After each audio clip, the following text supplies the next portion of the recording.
I want you to imagine a net worth of $2.2 trillion. Which is just a totally staggering number. Right. Just let that sit in your head for a second, because we aren't talking about Elon Musk here. No, definitely not. We're not talking about Jeff Bezos or, modern royalty or anyone you're going to find on a Forbes list. Right. If you adjust for inflation and really look at the sheer scale of the assets, historians actually estimate that was the net worth of King Solomon. Oh, wild. I mean, we're talking about wealth so completely obscene that ancient texts claim silver was considered like as common as the stones in the streets of Jerusalem. Yeah, and it completely alters how you have to look at the historical and cultural footprint he left behind, Absolutely. Because the official story most of us were probably told growing up is incredibly simple, right? Yeah, the Sunday school version. Exactly. He asked for wisdom, the divine gave him wealth as a bonus, and that's pretty much it. End of story. Okay, let's unpack this, because the source material we are doing a deep dive into today completely shatters that narrative. It really does. It breaks down what it calls the Code of Solomon. And it treats this ancient king not just as a religious figure, but as like the ultimate reality engineer. Right. So the mission for our deep dive today is to basically extract his advanced mental operating system from these texts. Which is no small task. No, it's huge. Our sources lay out this massive multi-part masterclass on how to shift from being a mere subject of your circumstances, someone who just reacts to whatever life throws at them, to becoming the absolute sovereign of your destiny. What's fascinating here is that for literally 3,000 years, various mystery schools, alchemists, and esoteric traditions, they viewed Solomon's incredible wealth not as some passive stroke of divine luck. Right, not just a lottery ticket. Exactly, but rather as the result of a highly deliberate psychological and metaphysical framework. It's a system. Yes, a systematic approach to mastering the material world. And the absolute bedrock of that system is that you cannot possibly rule an external empire until you have completely conquered your internal one. Oh, I love that.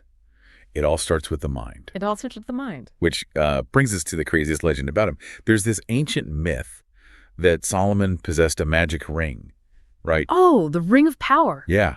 And this ring supposedly allowed him to literally control demons, like forcing these dark entities to haul stones and build his legendary temple. Right. And as a kid, you hear that and you just think it's a cool fantasy story. But the source text we're analyzing explicitly warns us not to take that literally. Yeah, you can't just dig it up. Exactly. Like if you found a physical ring buried in the desert and slipped it on your finger, absolutely nothing would happen. Precisely. Because the Ring of Power described in these traditions is actually a state of consciousness. Okay. It represents the I am awareness. It's that crucial psychological distance between your true sovereign self and your base animal impulses. So the demons aren't like actual monsters. Right. When the texts talk about the demons that Solomon controlled, they are talking about the entities that live inside your limbic system. Oh, wow. Your sudden rage, your overwhelming lust, your crippling laziness or urge to procrastinate, those are the demons. And this completely flips the script on modern self-help. How so? Well, modern advice usually tells us to eradicate our flaws, right? To kill our demons, to aggressively repress our darkness. Ah, yes. But Solomon didn't kill his demons. According to the text, he tamed them. He put them to work building his temple. Which is brilliant. Yeah, because repressing those powerful impulses is framed as a total waste of what the author calls nuclear force. Right, it's energy. Exactly. For instance, avarice, that ugly greed, when you actually tame it instead of hiding it, becomes an incredible drive for prosperity. Yeah. Pride, when you channel it correctly, it stops being arrogance and becomes this rigid standard for majesty and excellence. I really like that reframing. Right. I was thinking about this like a team of wild sled dogs. Oh, that's a good analogy. Thanks.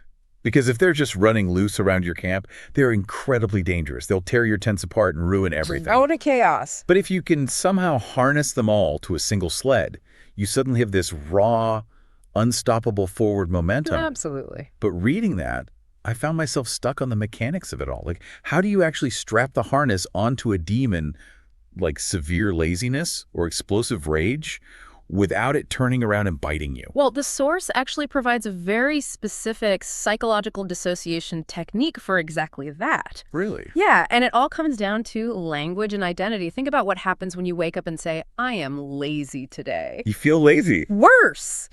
By using the words I am, you are handing the crown of your identity directly over to the impulse. Oh, man. You've become the laziness. So the technique suggests shifting that language to, I feel the presence of laziness. Wow. Just that one little shift. Yeah, just that shift. Because in doing that, you assert your sovereign will over the subject impulse. You acknowledge the energies in the room, sure, but you look at it as a tool rather than your identity. You assign it a task. Exactly. And a crucial part of maintaining that internal mastery is what the text referred to as the brass vessel. The brass vessel. I remember this from the text.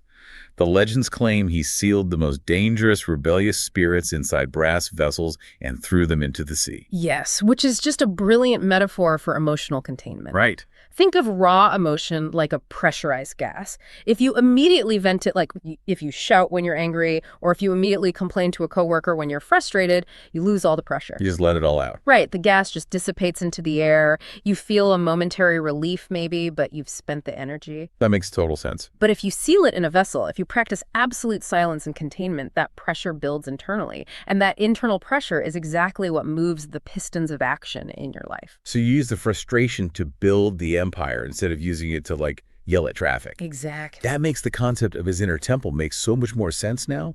There's that old Hermetic maxim, as within, so without. Right. Meaning, if your internal mind is a chaotic, noisy mess, Yeah. your bank account, your business, your relationships, they're all going to directly mirror that chaos. They reflect it perfectly. And the text points out this wild historical detail.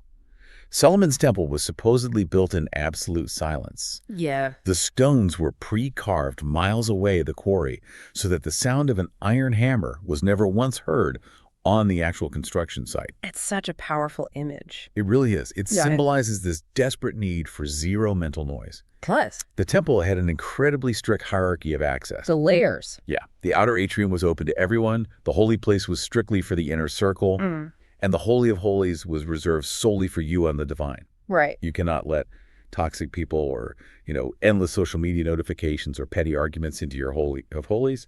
No, it's about protecting your core frequency. But, you can't just sit in a silent temple forever. Sure. Eventually, you have to interact with the world. So once your internal temple is secure, the challenge shifts. How do you project your internal will into the chaotic external world? You transition from the mind to the throat. Exactly. The technologies of expression. Right. Our sources talk about Solomon understanding the tongue of birds, which, that sounds incredibly mystical. It does. But the text frames this as a metaphor for high-frequency, intentional communication. It even brings up the word abracadabra. Yes. Now, we all think of that as a cheap parlor trick, right? Something a magician says before pulling a rabbit out of a hat. But what is the actual origin of that word, and why is the text taking it so seriously?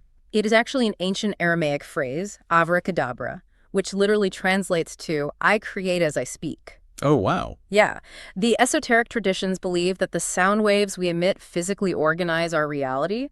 The source compares this to a cymatics experiment. Remind me what that is. Sure, so if you've never seen one, it's where scientists place sand on a metal plate and then run specific sound frequencies through the metal. Oh, I have seen videos of this. Right. At chaotic frequencies, the sand is just a total mess.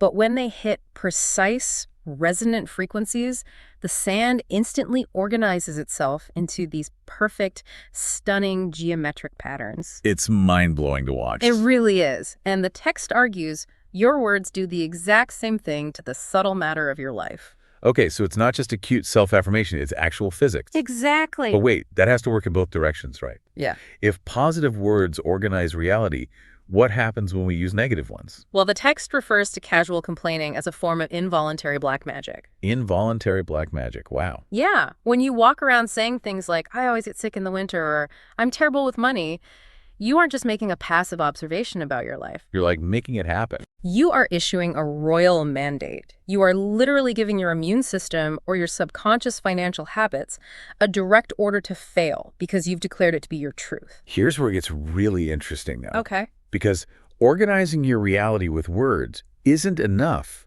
when you're dealing with other human beings who have their own agendas. Definitely not. You also need a defense mechanism. So the text moves from the throat to the sword.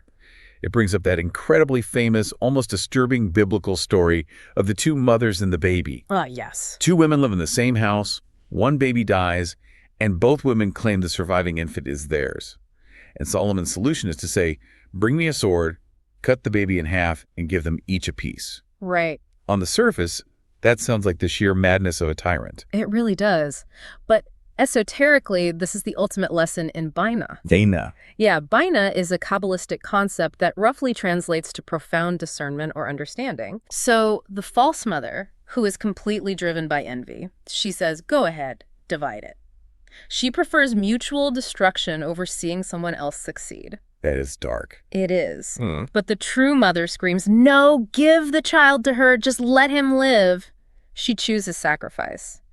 What Solomon did was use the ultimate threat of loss to force the truth to the surface. I look at that like a modern engineering stress test. That's a great way to put it. You take a piece of metal and you push it to the absolute breaking point, not to destroy it, but to see where the hidden microfractures are. Yes. Or like in modern business negotiations, sometimes you have to push a potential partner to the edge of walking away just to see their true colors before you sign the contract. Right. But I have to admit, reading that section made me a little uncomfortable. Why is that?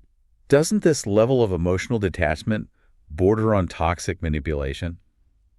Are we just supposed to play these high-stakes psychological games with people to see if they're loyal? It's completely natural to feel uncomfortable with that, but the text clarifies a vital difference between moral judgment and discernment. Okay, what's the difference? Moral judgment is rooted entirely in the ego. It's looking down at someone and saying, I am superior, you are a toxic bad person. Right. Discernment is completely neutral observation. The sword isn't there to inflict pain or play manipulative games. It's a diagnostic tool. Yeah, okay. You use the threat of loss to protect your baby, which, in your life could be your startup, your creative energy, your wealth from energy vampires. You aren't judging the false mother for being toxic. You're just making absolutely sure she doesn't walk away with your most valuable asset. Okay, that makes sense. Yeah.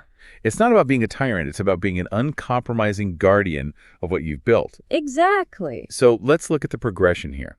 You've secured your internal temple, your words are organizing your reality, and your discernment is protecting you from bad actors. Now we get to the actual accumulation of resources, the physics of wealth.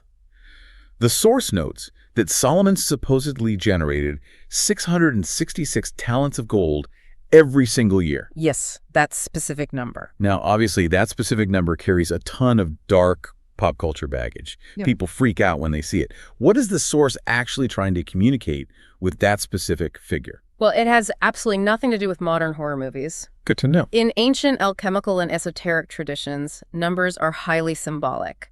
The number 666 represents the atomic structure of carbon, 6 protons, 6 neutrons, 6 electrons. Oh, wow. And carbon is the foundational building block of all physical life. So by stating he pulled in exactly that amount, the text is using a mathematical metaphor to say that Solomon achieved absolute foundational mastery over the physical material world. Wow. Okay, so how did he actually engineer that mastery? What was the mechanism? He achieved it by understanding that money is quite literally a current. Think of the word currency. It has to flow. A current. Yeah, and the source uses a brilliant geographical metaphor that really grounds this concept. It compares the Dead Sea and the Sea of Galilee. Okay. Both of these bodies of water are fed by the exact same source, the Jordan River. But the Dead Sea is completely toxic. It's so salty that absolutely nothing can live in it, and the reason is that it only takes water in. It has no outlet. It hoards the water. Exactly. The Sea of Galilee, on the other hand, is teeming with life, ecosystems, and movement because it receives water and it releases water. Generosity, reinvestment, and circulation are the outlet gates that keep the current of your wealth clean and powerful. That reframes wealth building entirely. You don't hoard, you circulate. Precisely. And the text says money is essentially applause. You shouldn't chase the money itself. You chase solving massive, complex problems for people, and the money follows as a natural measurement of the value you provided. Which brings us to the Queen of Sheba. Yes, one of my favorite parts of the deep dive. The Queen of Sheba effect. She supposedly traveled 2,500 kilometers across unforgiving, dangerous deserts just to see him, bringing insane amounts of spices, jewels, and gold. Right. And the text explains this by calling Solomon the sun and Sheba the earth. Yes, it's describing a dynamic of polarity. Right. The sun is electric. It emits light, heat, value, and order. The earth is magnetic. It receives. Because Solomon was relentlessly emitting value, he created a gravitational pull. But if you look at modern hustle culture, it preaches the exact opposite of that polarity. Oh, entirely. Hustle culture tells you to be a black hole of desperation, cold emailing 1,000 people a day, begging for clients, running frantically after every single opportunity. Right. Solomon wasn't running after anyone. He was a self-sustaining son. But I have to push back a little here. Sure. Isn't just sitting there playing hard to get with opportunities a bit arrogant? What if you build your temple, emit your light, and absolutely no one crosses the desert to find you? That is the ultimate trap of misunderstanding magnetism. It is not the secret. Right. It's not about hiding in your room, visualizing success, and hoping people magically notice you. The text places a massive, non-negotiable emphasis on competence. Competence. Yes. Magnetism, mystery, and a strong personal brand might attract the Queen of Sheba to your doorstep, but you still have to solve her riddles to keep her gold. Oh, that's good. The legends say she tested him with the most impossible enigmas she could find, and he answered every single one flawlessly. Marketing brings the world to you. Your absolute, undeniable excellence is what keeps them there. So you are building a beacon, not a bunker. Exactly. You have to be so undeniably good that when they arrive, they can't leave. But, even if you are a blinding beacon of competence, you eventually hit a purely physical limitation. Time. You only have 24 hours in a day. To scale a $1 trillion empire, or even just a highly successful modern business, you have to master the cosmic clock, and you have to leverage other people's minds. Right. The source differentiates between two types of time, Chronos and Kairos. How do those work? So Chronos is chronological time. It's slave time. Watching the clock, tracking minutes, punching a time card. Okay. Kairos is king's time. It isn't about duration. It is about the opportune moment. It is recognizing the exact right second to launch a project, strike a deal, or step back. Oh, I see. And Kairos deeply aligns with what the text calls the 4 seasons of success. Right. Winter is for rest and strategic planning. Spring is for sowing, recognizing that new ideas are highly fragile and need protection. Yes. Summer is for aggressive, intense growth and sweating it out. Right. And autumn is the harvest, but also the crucial time for pruning dead weight. Exactly. The ultimate failure, the text says, is trying to harvest wheat in the bed of winter. You have to sync your actions to a rhythm larger than yourself.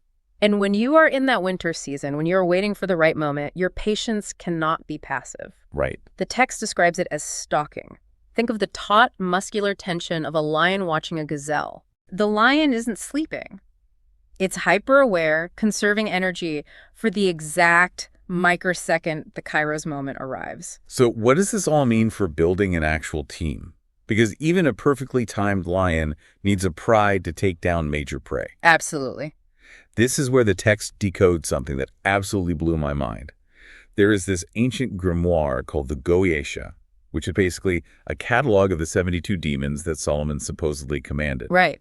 But our source claims this isn't a book of black magic. It's actually a brilliant ancient networking and management manual. Exactly. The 72 spirits labeled as kings, dukes, and presidents of hell in the folklore actually represent highly specialized, notoriously difficult to manage human talent. Wait, really? Yeah. We are talking about brilliant lawyers, eccentric marketing geniuses, master architects. To build an empire, you need these people, but their energy is chaotic and often ego-driven. It's synergy. The text brings up the pact with Hiram, the king of Tyre. Solomon traded his excess wheat for Hiram's cedar wood and his master builders. Yeah. 1 + 1 = 3. You don't try to learn how to cut down massive trees yourself. You outsource your weaknesses. Right. Honestly, translating those 72 demons into managing a team of eccentric rockstar employees resonates so deeply. I struggle with this constantly. It's a common struggle. It is so hard to let go of that do-it-yourself, if you want it done right, do-it-yourself mentality when you are building a project you deeply care about. If we connect this to the bigger picture, it brings us right back full circle to the concept of the brass vessel. Oh, okay. But applied externally to your business and your organization. Highly talented people are chaotic magic. They have massive egos, they have relentless ambition, they have quirks. They're demons. Right. And if you Right. just let them loose in your company without boundaries, they will eventually destroy the kingdom. So true. They must be bound, not by literal chains, but by clear, ironclad contracts, deeply aligned mutual interests, and a rigid structural vessel. I love that. You don't manage top-tier talent by micromanaging them or doing their jobs for them. You manage them by providing an unshakable structure in which their specific magic can safely operate and serve the Empire's goals. Okay, so let's look at the man who put this all together. He mastered his inner demons. He commanded his words. He mastered the current of wealth, the rhythm of time, and the chaos of human talent. He really did. He achieved absolute, unparalleled, world historic success. And according to the texts, according to the text, that is exactly what destroyed him. We have to talk about the fall. It is the ultimate warning of the code. Solomon eventually wrote about hevel. Hell. This word is usually translated in English Bibles as a vanity, but the true literal Hebrew translation is vapor or smoke. Smoky. Yes. He realized that trying to find permanent security and deep soul-level happiness in the material world, even with $1 trillion, is like trying to catch smoke in your fist. You squeeze your hand shut, and when you open it, there's absolutely nothing there. Exactly. And his downfall wasn't some sudden dramatic explosion. It was what the text calls the drift. Just a 1-degree shift of the rudder. It happened so slowly. Right. He slowly told himself, I'm the wisest man alive. I can handle it. As he accumulated 1,000 wives, hoarded horses, and stockpiled massive amounts of gold, explicitly breaking the 3 fundamental ancient laws of a king. Yes. He completely isolated himself in this magnificent ivory tower, lost all empathy for the common people who were breaking their backs, sweating to build his monuments, and surrounded himself entirely with yes men. Psychologists actually have a term for this now, the Solomon paradox. The Solomon paradox. Yeah. It's the phenomenon where someone can solve the most incredibly complex problems for everyone else, but they're completely blind to their own raging ego and terrible decisions. And it's like a brilliant, world-renowned oncologist who chain smokes 2 packs of cigarettes a day. That's a perfect example, and the consequence of that blindness was the Rehoboam syndrome. Rehoboam was his son, right? Yes. Solomon built this incredible, unstoppable financial and cultural juggernaut, but because he was so utterly absorbed in his own greatness, he raised a weak, arrogant, insulated son named Rehoboam. Oh, no. When Solomon died, Rehoboam took the throne and instantly lost more than half the kingdom because he was completely out of touch with reality. Which is terrifying. Mm-hmm. If the supposedly wisest man in human history couldn't survive the gravity of his own success, what hope do you and I have? How do we not crash the car once we finally get the keys to the empire? This raises an important question, perhaps the most vital one in the entire framework. How do we survive the pinnacle? Right. The text points to Solomon's final redemption, which was writing the book of Ecclesiastes at the end of his life. He meticulously mapped out his own catastrophic failure and spiritual emptiness so that we wouldn't have to fall blindly into the exact same pit. He left a warning sign. He did. He realized that the only known antidote to the devouring ego is defining your enough. At what specific point do you stop playing the game for your own hunger and start playing for service? He utilized the concept of memento mori, the practice of keeping a metaphorical skull at the banquet table. Memento mori. Remembering your own inevitable death is the ultimate tool to destroy the ego. It constantly reminds you that you are just a temporary tenant on this earth. You are not the landlord. That's powerful. To survive success, you have to shift from seeking personal fame, which is just smoke, to building a legacy of service.